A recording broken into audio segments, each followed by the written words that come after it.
Hello, my darlings, and welcome back to Conversations with My Higher Self. Today, we're continuing the conversation about life path numbers, going through the core numbers. This episode is all devoted to life path number 2. So if you're this life path number, listen in. Before we get started, a couple of housekeeping items. If you haven't read my book, you're massively missing out. I may be biased, but I highly recommend that you check out my book, 72 Keys to Manifestation, or An Ancient Path of a Modern Day Alchemist. It is available on Amazon. It is soon to be available as an audiobook on Audible. I am really thrilled to be bringing you even more formats of this book. This book is about manifestation, obviously, because it's in the title. This book is all about building the life you deserve, the life that you have been craving, the life that has been slipping away through your fingers. It can be yours. The book is 72 Ancient Keys. A lot of the practices in the book, a lot of the knowledge in the book is not really widely publicized. You could say it is the realm of the hidden, but it works. It works every single time. And so if you're curious and if you're being called to check it out, it's available on Amazon. Alrighty, my darlings, life path number 2. If you would like an introduction to what life path numbers are, how to calculate your life path number, there is an episode that I did when we spoke about life path number 1, where I spell it out. I am a big fan of numerology, and this series of podcasts is my attempt to bring it a little bit more into the limelight because it has been a little bit in the background the past few decades.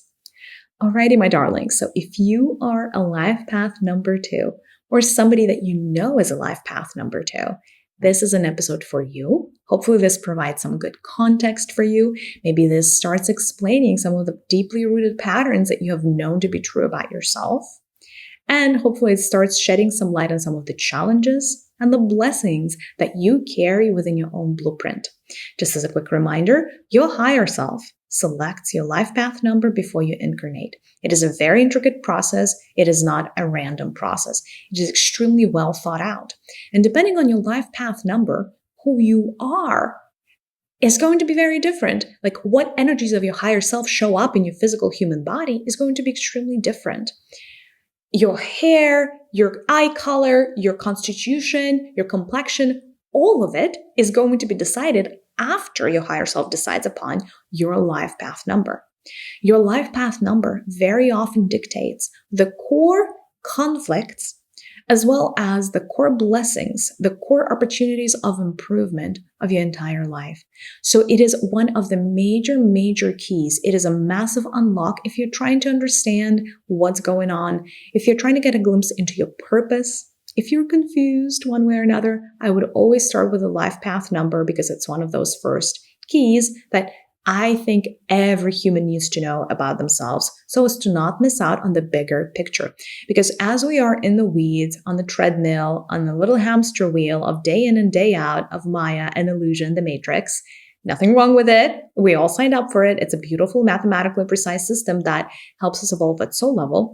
But it's extremely important for us to zoom out sometimes to get perspective, because perspective is all the difference that we need.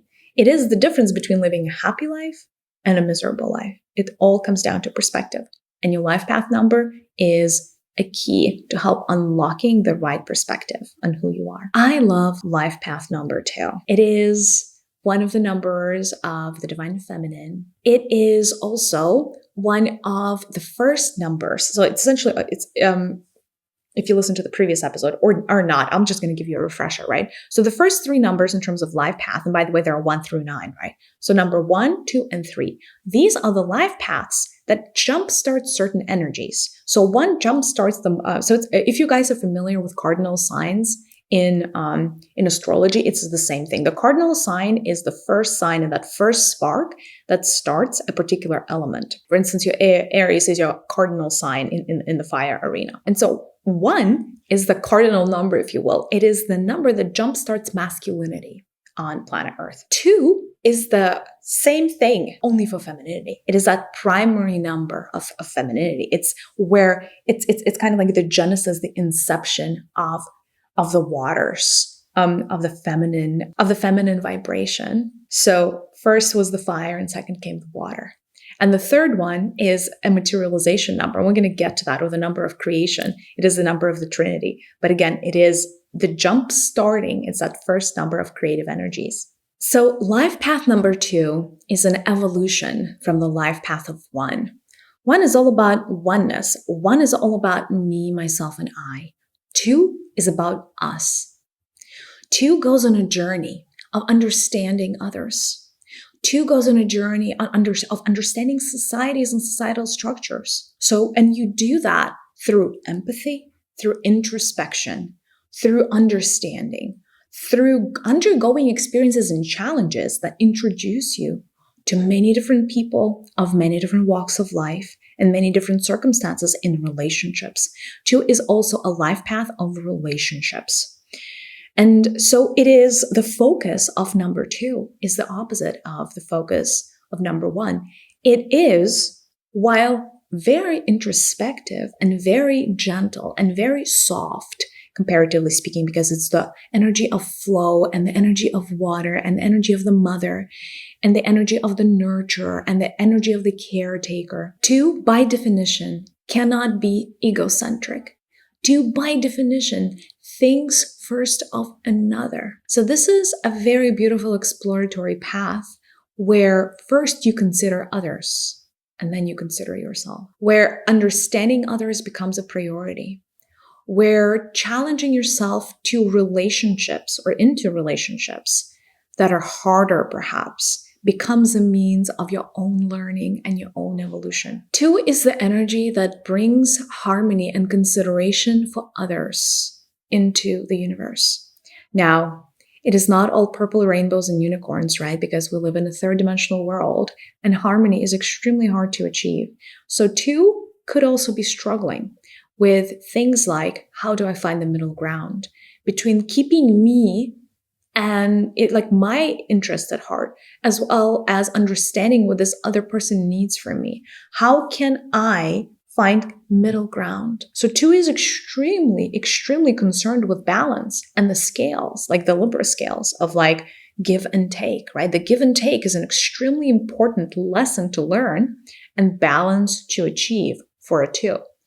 2 could go both ways. 2 ways actually. 1 could be a life of harmonizing and unity and feeling like we're all one. So it could be your people that really care about the environment, really care about, communities, charity work, social work, your psychologist, like all of that. Like, let's bring everybody together and let's, set aside our differences. These are your diplomats. Or it could go the opposite, where you're going through a life path too, and it is an antagonistic situation, one after another, where you're striving for harmony, where you're striving to find the balance, but it's slipping through your fingers and it's slipping away because, again, in the third-dimensional world, finding that true flow, finding that true harmony is extremely hard. It's like this game is stacked against you. I'm not going to lie, right? So very often 2 is going to come with a very gentle heart. These are your empaths. These are the people that care about the impact that they make in the world. They think about the impact, right? So very often they move slower because they're trying to understand the impact. They're trying to see 2, 3, 4, 5 steps ahead to try to understand who may be impacted differently or negatively, potentially, based on their actions. And so that makes them slower. That makes them a little bit more passive. They're either pacifiers or they're a little bit more passive.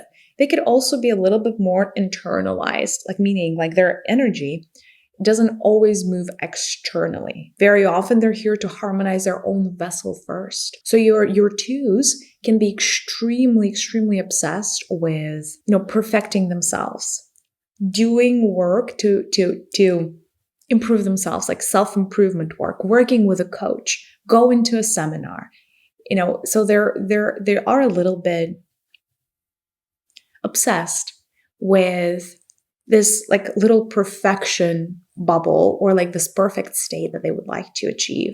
And they do understand that in order to fix the world, sometimes you have to go deep within and provide that healing for yourself first. So very often their energy is internally focused.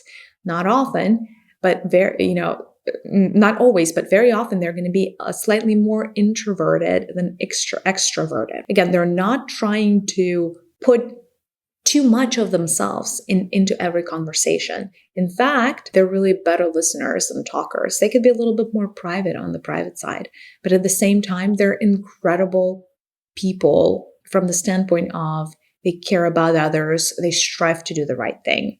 Now, let's talk about them growing up and the challenges. For them growing up, they would very often be faced with the injustices of the world very, very early in life.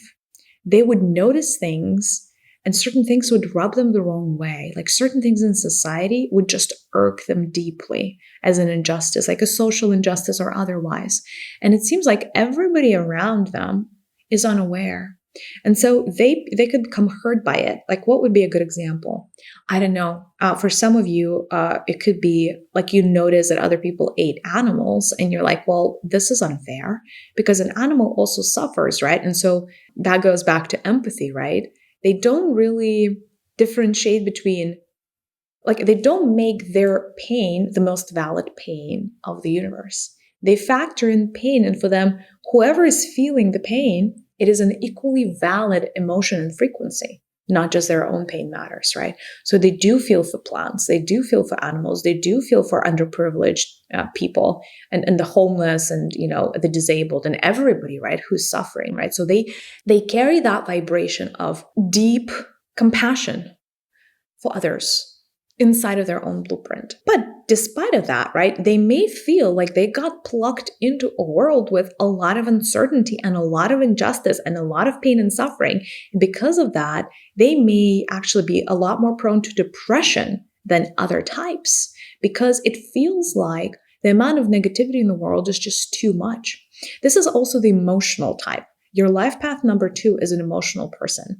These are the people that are going to feel things deeper than others. They are meant to carry the depth of vibration inside of their own vessel. They're meant to feel the feels. They're meant to sense the emotions instead of shutting themselves down from those emotions, but those emotions may be overwhelming. And so very often a life path number 2 is going to select a happening, an event very early in life that is a very emotionally jarring thing because they want to get into the feeling zone really, really quickly. What could be an example? A death in the family really early, like before you're 10 years old, could be a significant byproduct, or shall we say companion to life path 2. It could be your favorite animal dying, by the way. It doesn't have to be like a parent or something.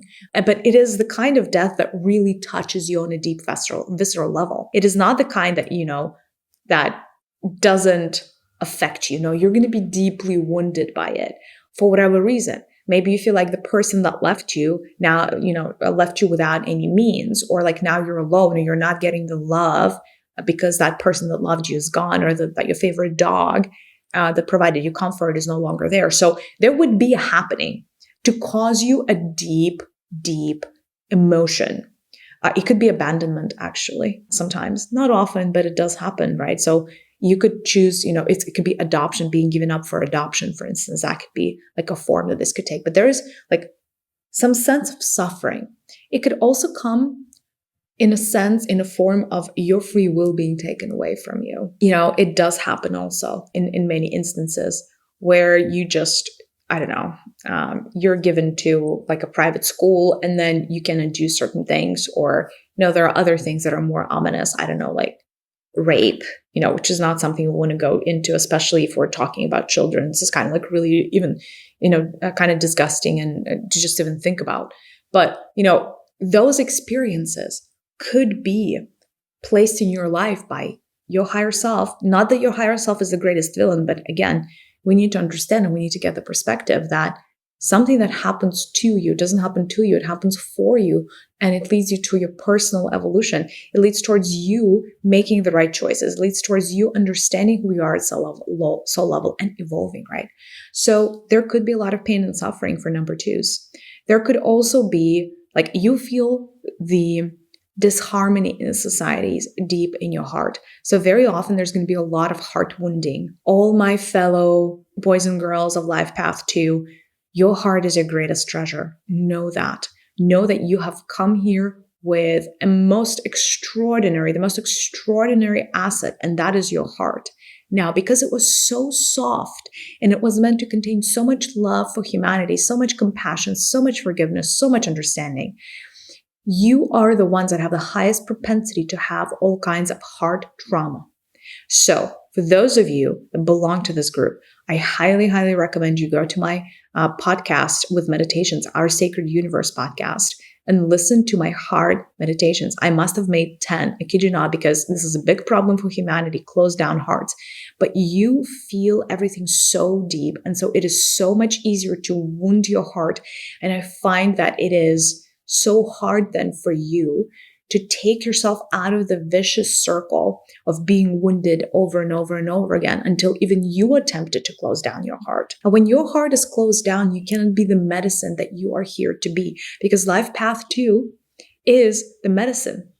And it's the healer kind of in many ways, right? Because society needs people that are going to factor in others and sometimes put others before themselves. Society needs you because you are that shot in the arm. And if your heart is closed down, then it's really going to be hard to jumpstart the heart of humanity, because as we're going through the evolution of the human race, the next thing upon that evolutionary journey is everybody needs to open up their hearts, because the hearts are being atrophied as we speak. There's just so much trauma dwelling in our heart spaces that at this point, the situation is quite dire.